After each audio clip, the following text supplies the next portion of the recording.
We don't have a time management problem, we actually have an activity management problem. And in this video, I'll show you one framework from the 7 Habits of Highly Effective People by Stephen Covey that explains very well why productivity is not the same as effectiveness. And one simple method that will completely change the way you look at things, and how to fix that using the 4-quadrant method given in this book. We'll also discuss how to implement this method, and finally 3 important questions that will give you a kickstart while using this method, which not only helps with effectivity but also helps with stress management, anxiety and burnout. What does productivity is not the same as effectiveness actually mean? Well, simply put, productivity means getting more things done, while effectiveness means getting the right things done. Now here, what do I mean by right things? Things that are actually important to you in the long run. Things that align with your values, your morals.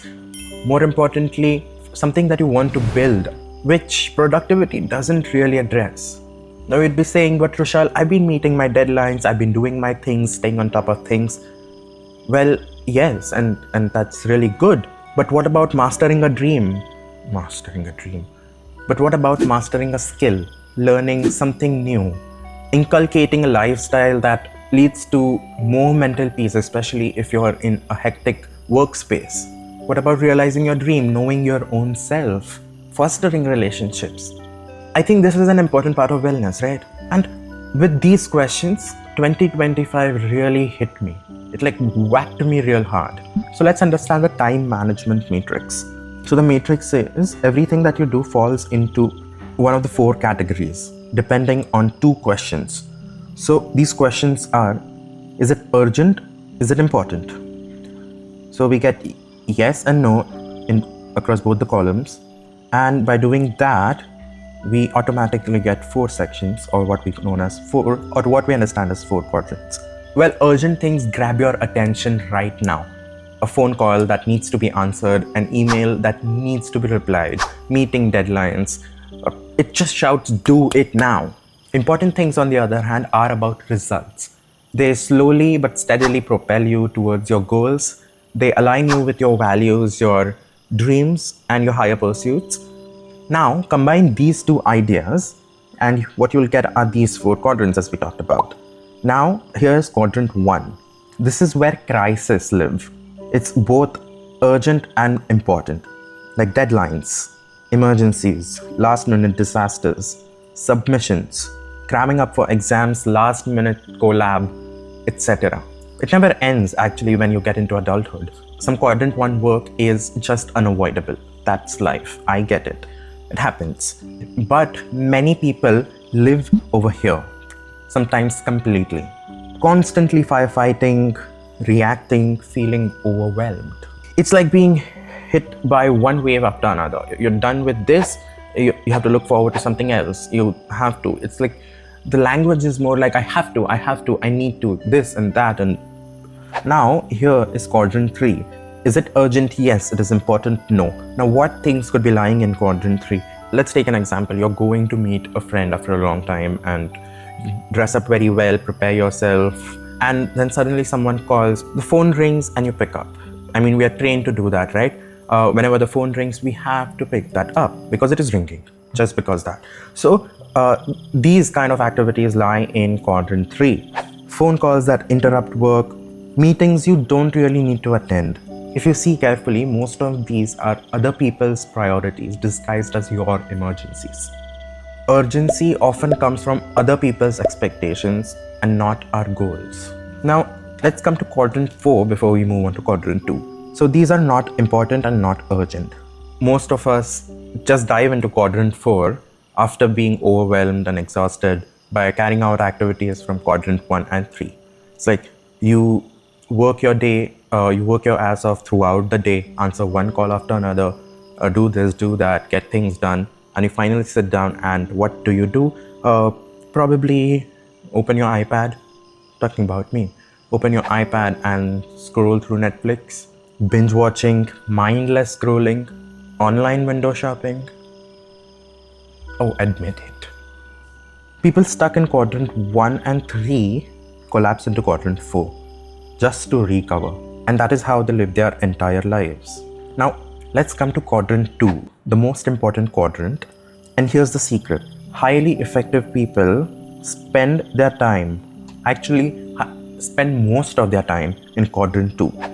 Now, quadrant 2 is important, but not urgent, which means there is no last moment pressure or that surge of cortisol and dopamine that to propel you to get things done right now, like cramming up before an exam. It is not urgent, so it is eclipsed by most of the activities from quadrant 1 and 3 and 4 sometimes. And it is important. And as we know, all important things need effort. 30 minutes every day, do it for 2 years straight, 365 plus 365, 730? Yeah, 730 days straight, 30 minutes every day. Trust me, these micro habits which lie in quadrant 2 help you master any skill or anything that you want. That is what most of the effective people who are highly successful in what they do, who are masters and grandmasters at what they do, owning a business, playing a game. This is what they do. They live their lives in quadrant 2. These things don't really shout in your ears because they're not urgent. And because they're so quiet, we usually end up ignoring them. But here's the paradox. On a daily basis, you might not feel productive because doing things under pressure, once you're relieved, you get that dopamine surge that, okay, I have finished off some huge task. Your internal reward system gives you a feeling that you have been super productive. But yes, I agree that is productivity, but that isn't effectiveness. And when you invest a lot of time in quadrant 2, something magical happens. You automatically notice there are fewer crises, less stress, more control over your time, and most importantly, a sense of control over your own life. As Peter Drucker famously said, effective people aren't problem focused, they're opportunity focused. They feed opportunities and starve problems. Now, I promised you 3 questions to help you kickstart while you practice this activity, and these are: first question, what are the activities I keep postponing because they are not urgent? Can you guess what quadrant would it lie in? It's probably quadrant 2. What takes up most of my day right now? Reacting or creating? Well, reaction lives in quadrant 1 and 3. Creation lives in quadrant 2. And finally, third question, what is the one quadrant 2 habit that, if done consistently, would massively improve my life? Not 10 things, just one. Just one. According to the Pareto principle, 80% of the results come from the 20% of activities that you do. And this 20% lies in quadrant 2. The goal isn't to eliminate urgencies altogether. That's unrealistic and that wouldn't happen in today's world. It neither is completely eliminating activities that you enjoy, like watching Netflix or online shopping. The goal is to limit them as much as possible, to create a life where urgency doesn't control your every single day. So the question isn't how can I manage my time better? It is, what is my quadrant 2 and why am I avoiding it? If this video helped, take a moment to subscribe. It really helps this channel and your contribution takes me a long way.